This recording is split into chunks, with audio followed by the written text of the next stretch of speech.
ഇത് സീനയുടെ ജീവിതകഥ. സീന തൃശ്ശൂർക്കാരി, അച്ചായത്തിപ്പെണ്ണ്. കല്യാണം കഴിഞ്ഞു. ഇപ്പോൾ വയസ്സ് 43. ഭർത്താവ് തോമസ്, വയസ്സ് 46. മകൻ റോയ്, 21.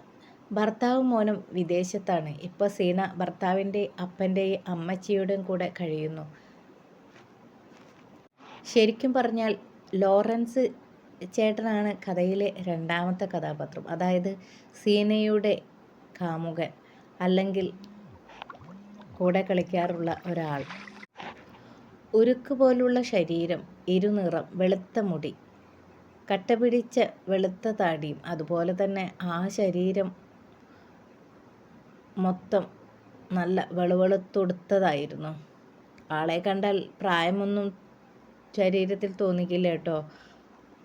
പാടത്തും പറമ്പിൽ വർഷങ്ങളായി അധ്വാനിക്കുന്ന ആളായതുകൊണ്ട് ഉരുക്ക് ശരീരം എന്ന് പറയും. പൂർവികന്മാരുടെ കാലം തൊട്ടേ ഉണ്ടാക്കിയിട്ടുള്ള സ്വത്തുവകകൾ പുള്ളിക്കിപ്പോൾ ഉണ്ട്. ഇഷ്ടംപോലെ സ്ഥലങ്ങളും തോട്ടങ്ങളും. പുള്ളിക്കാരൻ്റെ തൻ്റെ 50 വയസ്സുവരെ എല്ലാം ലോറൻസ് ഏട്ടനും ഭാര്യയുമായിരുന്നു നോക്കി നടന്നത്. പുള്ളിയുടെ ഭാര്യ 60-ാം വയസ്സിൽ മരിച്ചു. പുള്ളി ഇപ്പോൾ ഒറ്റയ്ക്കായി താമസം.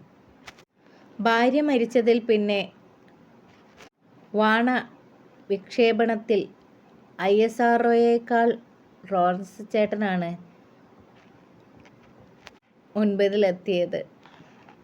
എന്നിരുന്നാലും വേറെ കെട്ടാൻ ലോറൻസ് ചേട്ടൻ തയ്യാറായിരുന്നില്ല.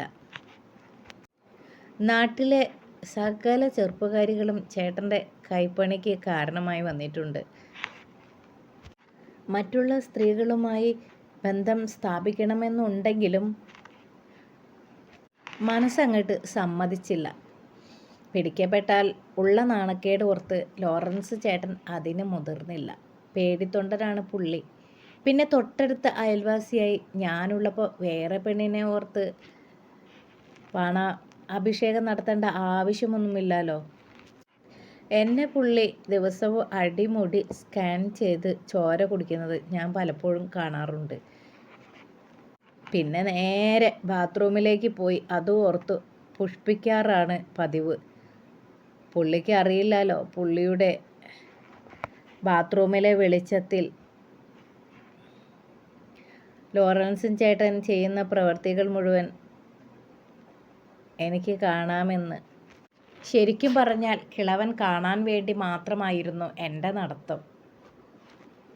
ശരിക്കും പറഞ്ഞാൽ കിളവന് വേണ്ടിയാണ് ഞാൻ പഴയ നൈറ്റികൾ മാറ്റി പുതിയതൊക്കെ വാങ്ങിച്ചത്. എല്ലാ മാക്സിയും തോളിൻ്റെ അടുത്ത് മാത്രം നീളം ഉള്ളവയാണ്. നല്ലപോലെ പ്രദർശിപ്പിക്കാൻ കഴിയുമായിരുന്നു എനിക്ക് അത് ഇട്ട് കഴിഞ്ഞാൽ. അതൊക്കെ കാണുമ്പോൾ കിളവൻ്റെ ചോരത്തിളപ്പ് കുറച്ചും കൂടി കൂടും. പക്ഷെ പുള്ളിയുടെ കൊഴുപ്പ് ശരിക്കും കയറിയത് എനിക്ക് കൊച്ചുണ്ടായതിന് ശേഷമാണ്. എന്നും മതിലിൻ്റെ അപ്പുറത്ത് നിന്നാണ് ഇതൊക്കെ കാണാൻ വേണ്ടി മാത്രം സുഖവിവരം അന്വേഷിക്കാൻ വരുന്ന ലോറൻസ് ഏട്ടനെ അന്നത്തേക്കുള്ള വക എനിക്ക് കൊടുക്കാമായിരുന്നു.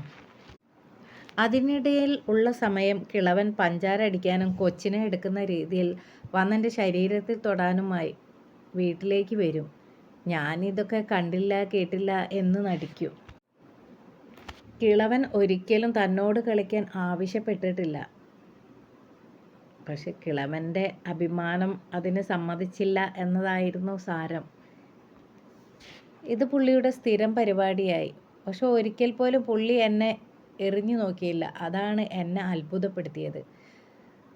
ശരിക്കും പറഞ്ഞാൽ മുൻകൈ എടുത്ത് ഞാൻ തന്നെ എടുത്താലോ പറ്റൂ എന്നുള്ളിൽ അങ്ങനെ ഒരു ആവശ്യം ഉദിച്ചു.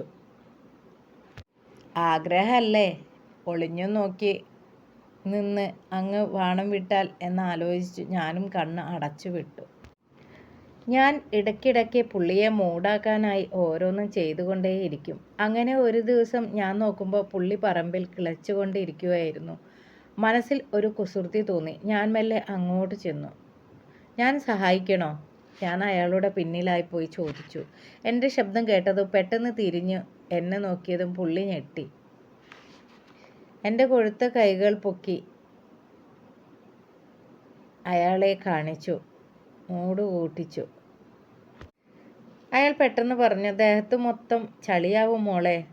ഒരു വിധത്തിൽ അയാൾ സ്വന്തം നിയന്ത്രിച്ചുകൊണ്ട് പറഞ്ഞു. കുഴപ്പമില്ല, സഹായിക്കാൻ ഇപ്പോൾ ചേട്ടത്തില്ലല്ലോ, അപ്പോൾ ഞാനെങ്കിലും അറിഞ്ഞു ചെയ്യണ്ടേ? അയാളുടെ ഉറച്ച മനസ്സിലേക്ക് നോക്കിക്കൊണ്ട് ഞാൻ പറഞ്ഞു. അപ്പോഴേക്കും അയാളുടെ മകുടം എന്തിനും റെഡിയായി നിൽക്കുന്നത് ഞാൻ ശ്രദ്ധിച്ചു. ചേട്ടനെന്താ എന്നോട് സഹായം ചോദിച്ചാൽ? ചേട്ടനെ ചോദിക്കുന്നില്ല. അപ്പോൾ ഞാനെങ്കിലും അറിഞ്ഞുകൊണ്ട് എന്തെങ്കിലും ചെയ്യണ്ടേ? ഈ വിറകൊക്കെ വിറകുപുരയിൽ ഞാൻ കൊണ്ടുപോയി വയ്ക്കാം. അതും പറഞ്ഞ് ഞാൻ നേരെ പുള്ളിയുടെ മുന്നിൽ പോയി നല്ല പോലെ കുനിഞ്ഞു നിന്ന് വിറകെടുക്കാൻ ശ്രമിച്ചു. വിറകെടുത്ത് നടന്നു പോകുമ്പോൾ ഞാൻ പ്രത്യേകം ശ്രദ്ധിക്കുന്നുണ്ടായിരുന്നു എൻ്റെ കയ്യിലിരിക്കുന്ന മാമ്പഴവും കയ്യിലുള്ള ചരുവവും ഒന്ന് കുലുക്കിക്കൊണ്ട് നടക്കാൻ. കിളവൻ ആർത്തിയോടെ നോക്കി നിൽക്കുന്നത് എനിക്ക് കാണാമായിരുന്നു. അയാൾ പെട്ടെന്ന് വീടിന് ലക്ഷ്യമാക്കി ഓടുന്നതാണ് ഞാൻ കണ്ടത്. ഞാൻ ശരിക്കും പറഞ്ഞ അയാളുടെ ഓട്ടം കണ്ടൊന്ന് ചിരിച്ചു. അത് എങ്ങോട്ടാണ് ഓടുന്നതെന്ന് എനിക്ക് മനസ്സിലായി.